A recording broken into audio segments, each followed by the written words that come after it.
লাহোরে পিএসএল এর কোয়ালিফায়ারে লাহোর কালান্দার্সের প্রতিপক্ষ ইসলামাবাদ ইউনাইটেড। টস জিতে আগে ব্যাট করতে নামে কালান্দার্স। একাদশে সাকিব আর রিশাদ হোসেন থাকায় ভক্তদের অপেক্ষা ছিল তাদের ব্যাটিং দেখার।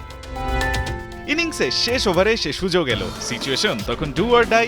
বল নষ্টের সুযোগ একদমই নেই, বরং প্রতিটি বল পিটিয়ে টার্গেট যত বড় করা যায়। নামলেন সাকিব, কিন্তু ব্যাট হাতে হয়েছেন ব্যর্থ। 2 বল খেলে ক্যাচ আউট হন 0 রানে। তারপরেই নামলেন রিশাদ। 20তম ওভারের 5 নম্বর বলে মারলেন 4। পরের বলেই রান আউট।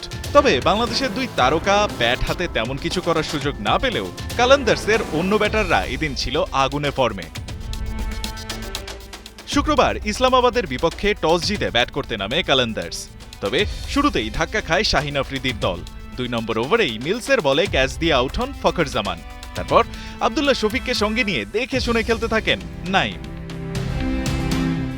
তবে কালান্দার্সের ব্যাটিংয়ের গিয়ার শিফটের কাজটা শুরু করেন এই মোহাম্মদ নাইমই। 5 নম্বর ওভারে নাসিম শাহকে পিটিয়ে তোলেন 18 রান। তার সাথে রানের চাকা সচল রাখছিলেন শফিক। 9 নম্বর ওভারে আউট হবার আগে 2 ছক্কা 7-4-এ খেলেন 25 বলে 50 রানের এক টর্নেডো ইনিংস। খানিক বাদে কুশাল পেরেরা শুরু করেন ইসলামাবাদ বোলারদের ওপর তাণ্ডব। ইমাদ ওয়াসিম, নাসিম কিংবা সালমান, বোলার যাকে পেয়েছেন তাকেই তুলোধুনো করেছেন এই কালান্দার্স ব্যাটার। 2 ছক্কা 7-4-এ আউট হবার আগে করেছেন 35 বলে 61 রান।